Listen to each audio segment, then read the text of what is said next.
पहला सवाल पुष्पेंद्र जी मैं आपसे ही ले रहा हूं कि आखिर ये त्यागियों का मामला कितना गर्म है पश्चिमी उत्तर प्रदेश में और आपको जमीन पर क्या महसूस हो रहा है? नमस्कार रजत जी और सभी दर्शकों को भी मेरा नमस्कार। ये बात सही है कि जो त्यागी समाज यहाँ कर रहा है उससे भारतीय जनता पार्टी के नेताओं की पेशानी पर बल पड़ गए। हालांकि ब्राह्मण और त्यागी समाज बीजेपी का कोर वोटर माना जाता है और ऐसे में अगर वहां कोई नाराजगी होगी तो भाजपा की पेशानी पे बल पड़ना स्वाभाविक है। हालांकि वो साथ साथ ये कहते हैं सारे भाजपा नेता जिनसे भी बातचीत की कि ये वो त्यागी है जो विरोधी दलों से संबंधित है, पर हकीकत थोड़ी सी अलग है रजत, जो मैं आपके दर्शकों को बताना चाहूंगा। हुआ यूं कि एक समय पे त्यागी समाज, क्योंकि एक भाई बुद्धिजीवी माने जाते हैं, त्यागी ब्राह्मण एक साथ रहते थे और एक साथ ही वोट करते हैं, तो वो डोमिनेट जरूर करते हैं वोटिंग पैटर्न को। और त्यागियों को जो अपेक्षा है भारतीय जनता पार्टी में सत्ता में हिस्सेदारी की, वो शायद कहीं कम हो रही है, या यूं कहे कि उस पर कुछ ही लोग काबिज है। जबकि पहले बहुत से त्यागी नेताओं को भारतीय जनता पार्टी हो या सब जगह हो, सत्ता में एक अच्छा हिस्सा मिलता रहा। एक लंबे समय से कुछ ही लोग क्योंकि इस पर काबिज है, तो कहीं ना कहीं उनमें भारतीय जनता पार्टी के प्रति एक नाराजगी है। अब एक मौका मिल जाता है श्रीकांत त्यागी प्रकरण से, और उसमें जब महेश शर्मा बोलते हैं तो इसे रूप दिया जाता है ब्राह्मण त्यागी का, जबकि ऐसा है नहीं। त्यागी और ब्राह्मण यहाँ पर अक्सर एक साथ ही वोट करते रहे हैं। उसके बाद महेश शर्मा गिड़गिड़ाए, अपना नाराज हुए, उन्होंने अपना ये भी कहा कि मैं कोई बिरादरी के खिलाफ नहीं हूँ, अपराधी के खिलाफ है। और सही भी है, सभी बिरादरी किसी से भी आप कहेंगे तो कोई अपराधी के साथ खड़ा होना स्पष्ट आज की तारीख में तय नहीं करता। हालांकि पहले उन्हें बड़ा रॉबिनहुड माना जाता था अपराधियों को अपनी बिरादरी का, अब वो बात नहीं रही। पर इसकी शुरुआत जब हुई तो मेरठ में ही स्थित है त्यागी ब्राह्मण छात्रावास, जहाँ पे इसकी पहली मीटिंग हुई और महेश जी के प्रति बड़ा गुस्सा उसमें जाहिर किया गया। हालांकि उसमें सीधे सीधे श्रीकांत त्यागी का बचाव नहीं किया। उन लोगों का कहना यह था कि उसकी पत्नी को क्यों प्रताड़ित किया गया और उसके बच्चे को भी क्यों अपराधी माना जा रहा है। मामले में तब तूल पकड़ा जब और लोग वहां धमकाने चले गए, और उसके बाद अब तिरंगा यात्रा जब निकली तो कई जगह पर बड़े अजीब नारे लगे, जिससे भाजपा का संकट या थोड़ी जो परेशानी है वो बढ़ गई। और वो नारे थे त्यागी ब्राह्मण की भूल, कमल का फूल। इस नारे ने भारतीय जनता पार्टी के नेताओं की बेचैनी और बढ़ा दी। और इस बीच एक और चीज बढ़ने लगी ब्राह्मण और वैश्य की, त्यागी और वैश्य बिरादरी की। अगर ऐसा होता है तो भारतीय जनता पार्टी के लिए वाकई बड़ी खतरे की घंटी होगी। हालांकि आप और मैं सब जानते हैं कि अभी चुनाव बहुत दूर है और भारतीय जनता पार्टी का जो मैनेजमेंट है और वो सारी ताकत लगा देंगे इन जख्मों पर मरहम लगाने की, उनको एक साथ करने की। पर फौरी तौर पर आज की तारीख में अगर हम देखें तो भारतीय जनता पार्टी के नेता बहुत ही बड़ी परेशानी में है। हालांकि वो सब जगह यही कह रहे हैं कि योगी जी को देखिए, उन्होंने सिर्फ मुस्लिमों के नहीं, अगर हमारी पार्टी में भी कोई गलत था तो उसका भी बुलडोजर चला, कार्रवाई की गई। उधर जो नरेंद्र मोदी जी का बयान था उसको भी वो उद्धृत करते हैं कि देखिए अपने नेताओं पर भी निशाना नहीं ताकते। लेकिन इसका जैसे आपने अभी आरएलडी का बताया, अब रालोद को तो ये मौका है। आपको याद होगा उन्होंने दलित बस्तियों में काम करने के लिए अपनी विधायक निधि से 35% खर्च करने का निर्देश भी दिया था। तो ऐसे में ये मौका है जिसे सब भुनाना चाहते हैं, चाहे वो भाजपा के त्यागी नेता हो या विरोधी दलों के त्यागी समाज के लोग हो। उन्हें लग रहा है कि ये एक अवसर है जब इसमें सेंध लगाई जा सकती है और भारतीय जनता पार्टी में अपना स्थान बनाया जा सकता है। कुछ लोगों की महत्वाकांक्षाएं भी उभर कर आ रही हैं, चाहे वो जेवर के विधायक हो या दूसरे हो, क्योंकि महेश शर्मा को एक बड़ी कठिनाई का सामना करना पड़ रहा है। उनकी स्थिति बड़ी विचित्र सी हो गई है और बहुत से लोग उनसे नाराज हैं। आपको याद होगा कि इस बार उन्हें मंत्रिमंडल में भी नहीं लिया गया, तो यानी कि कहीं ना कहीं वो पार्टी में भी कहीं उपेक्षित से है। ऐसे में यदि ये नाराजगी का ठीकरा सिर्फ उन पर फोड़ा गया तो ये उन पर ज्यादा भारी पड़ेगा बजाय भाजपा के। ये स्थिति वर्तमान में है। पुष्पेंद्र जी, मेरा आपसे एक सवाल है कि विधानसभा में 8 सीटें लेने के बाद जयंत चौधरी जो हैं वो अचानक पिछले दिनों उनका एक फरमान आता है अपने विधायकों को। वो कहते हैं कि भाई अपनी विधायक निधि का 35% हिस्सा आप दलितों पर खर्च कीजिए। वो राजस्थान में किसी दलित के खिलाफ कोई घटना होती है तो चंद्रशेखर आज़ाद के साथ वहाँ पहुँच जाते हैं। यानी जाटों के साथ दलित पश्चिमी यूपी में चूंकि बहुत बड़ी संख्या और प्रभावी वोट बैंक है दलित का, तो वहाँ पर वो उसमें अपनी पॉलिटिक्स को बढ़ाते हैं, उसमें सेंध लगाने की कोशिश करते हैं। अब त्यागियों के मसले पर उनकी पार्टी के एक नेता ने आकर कहा कि भाई अनु त्यागी के श्रीकांत त्यागी की फैमिली के साथ जुल्म हुआ है और हम इसको मुद्दा बनाएंगे। तो ये मेरा सवाल आपसे ये है कि छोटे चौधरी अपनी पॉलिटिक्स को बड़ा कर रहे हैं विधानसभा चुनाव के बाद, तो क्या जयंत चौधरी को अच्छे सलाहकार मिल गए हैं, खुद पॉलिटिकल समझ बढ़ गई है और पश्चिमी यूपी में अपने खुद को आगे के चुनावों के लिए किस तरह तैयार कर रहे हैं जयंत चौधरी? नीरज जी, पहले तो आपसे बहुत दिनों बाद बात हो रही है, बहुत अच्छा लगा। और जो आपने सवाल उठाए वो बड़े रिलेवेंट है। हालांकि उससे पहले जो संदीप भाई ने कहा और जो कबूल भाई ने कहा, वो बहुत एक तस्वीर खिंच जाती है कि ये बहुत बड़ा मामला है या फौरी तौर पे ही चलेगा, बाद में हट जाएगा। और जो आपने सवाल खास तौर पे मुझसे आरएलडी प्रमुख जयंत जी के लिए पूछा है, तो आप ये समझिए कि जागृति सब में आ रही है। और हुआ ये है कि इन चुनावों से वो नंबर केवल 8 भले ही हो, लेकिन उन्हें एक संजीवनी मिली है। ये आपको स्वीकार करना होगा कि रालोद को इस चुनावों से, इस गठबंधन के बाद एक संजीवनी मिली, और उस संजीवनी के बाद उत्साह भी बढ़ता है और दिमाग भी काम करने लगता है। जब आप बिल्कुल हार रहे होते हैं तो आप जरा पीछे दब जाते हैं। तो उसी कड़ी में उन्होंने ये कोशिश है दलितों को जोड़ने की। जैसा अभी कबूल भाई बोले थे कि पारंपरिक जो है त्यागी, वो जब ये माया त्यागी कांड का भी जिक्र हुआ तो वो आरएलडी का ठोस वोटर माना जाता था। तो अब जैसे सारे लोग ये कोशिश कर रहे हैं कि कैसे अपना जो वोटों का दायरा है वो बढ़ाया जाए। आपसे याद होगा चुनावों के समय भी हमारी जब बात होती थी तो यही होता था कि भाई जाट और मुस्लिम के बजाय और इस गठबंधन में कौन आएगा, तो कोई जाति ऐसी नजर नहीं आती थी। तो जयंत बार बार ये कोशिश कर रहे हैं कि दलितों का कुछ हिस्सा मिलने लग जाए, त्यागियों में कहीं सेंध लग जाए। ये सिर्फ एक उनकी कोशिश मात्र है, और कोशिश करना किसी भी राजनीतिक दल के लिए बुरा नहीं माना जा सकता। हाँ, ये जरूर है कि अपराधीकरण को हवा देके या ऐसे मुद्दे नहीं होने चाहिए, ऐसी बात नहीं होनी चाहिए जिससे समाज में विघटन आए। तो माया त्यागी का इस कांड से तुलना कर देना और उसे याद दिलाना थोड़ा अतिशयोक्ति है। ये वहां तक का मामला नहीं है और ना वैसी बात है। लेकिन जैसे मैंने कहा कि बहुत से लोगों की महत्वाकांक्षाएं, चाहे वो बीजेपी के अंदर हो, त्यागी समाज के हो, ब्राह्मण समाज के हो, या बीजेपी के बाहर के नेता हो, सबको इसमें एक अवसर दिखाई देने लगा अपनी राजनीति चमकाने का। और शायद ऐसे ही कुछ सलाह उनके सलाहकारों ने जयंत को दी होगी, तो उन्होंने कहा, लेकिन वो भूल गए, शायद वो लाइन जो है वो पार हो गई जिसे मर्यादा रेखा कहते हैं। और उसकी माया त्यागी कांड से तुलना कर देना, त्यागियों की भावनाओं को भड़काना अस्मिता सवाल का, वो थोड़ा ज्यादा हो गया।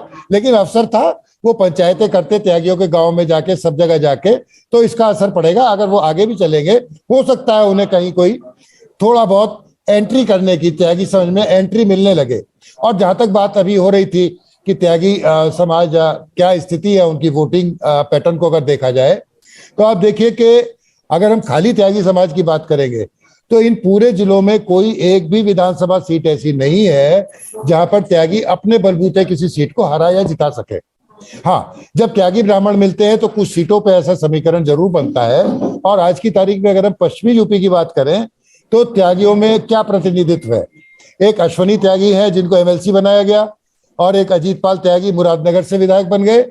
और आप देखिए कि पहले की अगर हम बातें करें तो त्यागियों का नाम बहुत होता था, ब्लॉक प्रमुख, जिला पंचायत अध्यक्ष। हालांकि अभी भी 1-2 ब्लॉक प्रमुख हैं, पर यह प्रतिनिधित्व उतना नहीं है जितना त्यागी समाज अपेक्षा करता है।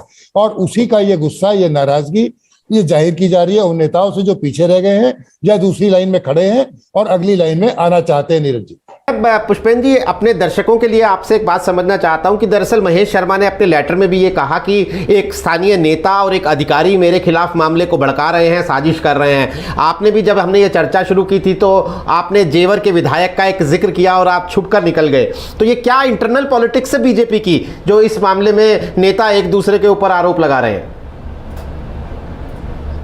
देखिए, मैंने आपसे कहा था कि जब ये घटना हो गई तो बहुत से लोगों की दबी छिपी जो महत्वाकांक्षाएं थी वो उभर कर सामने आ रही है। चाहे वो त्यागी समाज के वो नेता हो जो बीजेपी में हो, त्यागी समाज को लीड करने वाले वो लोग हो जिनका भारतीय जनता पार्टी से कोई मतलब नहीं है या विरोध में है। इसी तरह से एक अंडर करंट या एक सोच ये है कि शायद महेश शर्मा जी को अगली बार टिकट ना मिले। अगर उन्हें टिकट नहीं मिलेगा तो नोएडा तो एक अभेद्य किला है बीजेपी के लिए, आपने देख ही लिया है। तो हर कोई चाहता है कि उसे वहां से सांसद का टिकट मिल जाए। तो ये एक उस दौड़ का हिस्सा है। वो जो प्रक्रिया है वो अभी से शुरू हो गई कि महेश शर्मा को हटाएं तो अपना नंबर लगाएं। तो ये वहां की कहानी शुरू होती है, चाहे इसमें कुछ लोग दबे छुपे और कुछ लोग सामने खुलेआम सामने आ रहे हैं। इच्छा सबकी यही है, उनकी महत्वाकांक्षाएं जग गई है और सबको कहीं ये लगने लगा है कि महेश शर्मा जी का टिकट कट सकता है, तो उनका टिकट कटे तो मेरा नंबर लग जाए। ये सबकी कोशिश जारी है। जी पुष्पन जी, आपसे ही मेरा एक सवाल है, उसके बाद फिर हम संदीप और कबूल के पास चलेंगे। अगर हम श्रीकांत त्यागी प्रकरण से जयंत चौधरी की पॉलिटिक्स को थोड़ा लार्जर पिक्चर के तौर पर देखने की कोशिश करें तो दलित वोट बैंक के अंदर या दलित समुदाय के अंदर जिस तरह से सेंध लगाने की कोशिश जयंत चौधरी इन दिनों कर रहे हैं और चंद्रशेखर आज़ाद के साथ उन्होंने एक जुगलबंदी बिठाई है, हालांकि चुनावों में वो गठबंधन का हिस्सा नहीं बन पाए थे चंद्रशेखर आज़ाद उनके, लेकिन अब वो दलित समुदाय में घुसने के लिए चंद्रशेखर आज़ाद के साथ एक जुगलबंदी चला रहे हैं। तो क्या आपको लगता है कि ये जो मायावती का इतना बड़ा कोर वोट बैंक माना जाता है और तो मायावती की सुस्ती, मायावती की असक्रियता और जयंत की सक्रियता, इन दोनों के बरक्स देखें तो क्या ये दलित वोट पश्चिमी यूपी में जो बहुत बड़ा फैक्टर है, क्या ये आरएलडी की तरफ मुड़ सकता है? पुष्पेन जी। नीरज जी, बहुत सवाल आपका बहुत पैना है, बहुत तीखा है और उसका स्पष्ट जवाब कोई दे पाए मुझे लगता नहीं है। जहां तक चंद्रशेखर रावण की हम बात करते हैं, जिसको चंद्रशेखर आजाद भी कहते हैं, रावण भी कहते हैं, दिक्कत यह है कि वो सामाजिक आंदोलनों में या ऐसी जगह पर तो नजर आए, लेकिन उनका जो पॉलिटिकल कन्वर्जन है वो अभी जमीन पर दिखाई नहीं दिया कि वो वोट बटोरू नेता भी हो सकते हैं। दूसरी ओर अगर मैं अपनी बात को काटूं तो ये भी संभव है, देखिए कि मायावती का वोट छिटका, उनकी वोट परसेंटेज ये साबित करता है, इस बात की गवाही मिलती है हमें 2022 के चुनाव में। लेकिन वो छिटका तो वो गया कहाँ? आप भी मानेंगे, मैं भी मानूंगा कि वो ज्यादातर बीजेपी के पास गया। अब इसमें एक चीज आ रही है जो थोड़ी फ्यूचरिस्टिक है, थोड़ी भविष्य की बात है, लेकिन उसे मैं कहने में संकोच नहीं करूंगा कि जो मायावती या काशीराम ने जब सारा आंदोलन चलाया और एक ताकत दी समाज को, वो पीढ़ी खत्म हो गई है और पीढ़ी दर पीढ़ी बदलती जा रही है।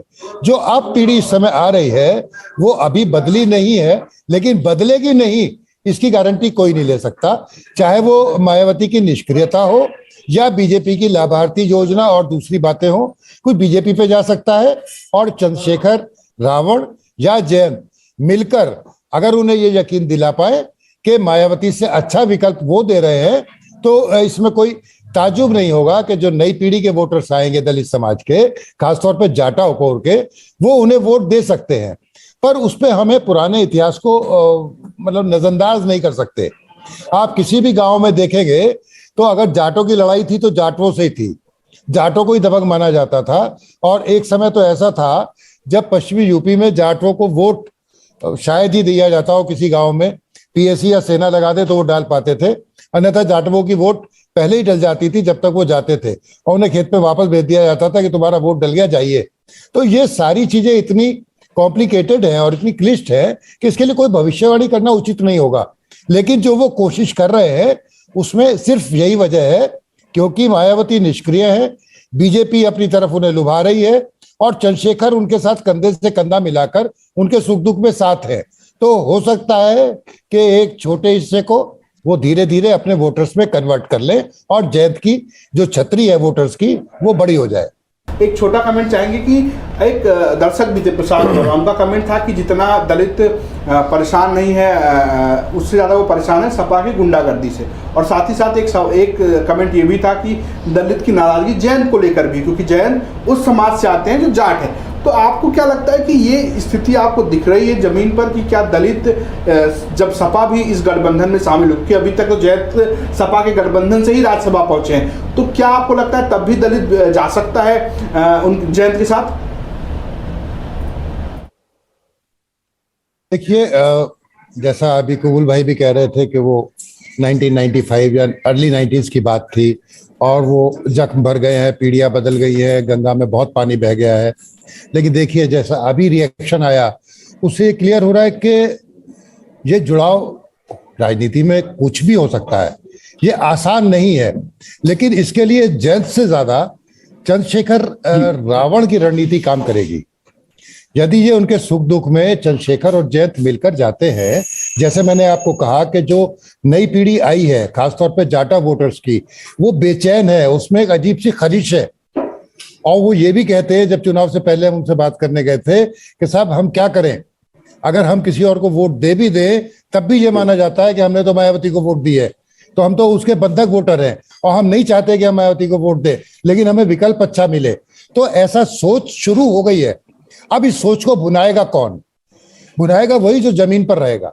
अगर जमीन पर चंद्रशेखर रावण और जयंत उनमें संदेश देने में कामयाब होते हैं कि पुरानी बातें छोड़ो, नया रास्ता जोड़ो, अगर वो जाते हैं और उस पीढ़ी को अपने साथ जोड़ने की कोशिश करेंगे, संभावनाएं हैं, संभावनाएं खत्म नहीं है। मैं ये नहीं कहता कि वो एक घाट पर पानी नहीं पी पाएंगे। तब से अब तक बहुत समय बदल गया, चीजें भी बदली हैं और कई गाँव में तो मैं आपको ऐसे ऐसे मकान दिखा दूंगा जो जाटों के मुकाबले 3 मंजिला खड़ा होगा जाटव का मकान, उसके यहाँ पे 2 गाड़ी खड़ी होंगी, उसके यहाँ 1 गाड़ी खड़ी होगी। तो समय बदला है, सब चीजें बदली हैं, ऐसा नहीं है। बदलाव हो सकता है लेकिन उसके लिए बहुत कड़ी मेहनत की जरूरत पड़ेगी।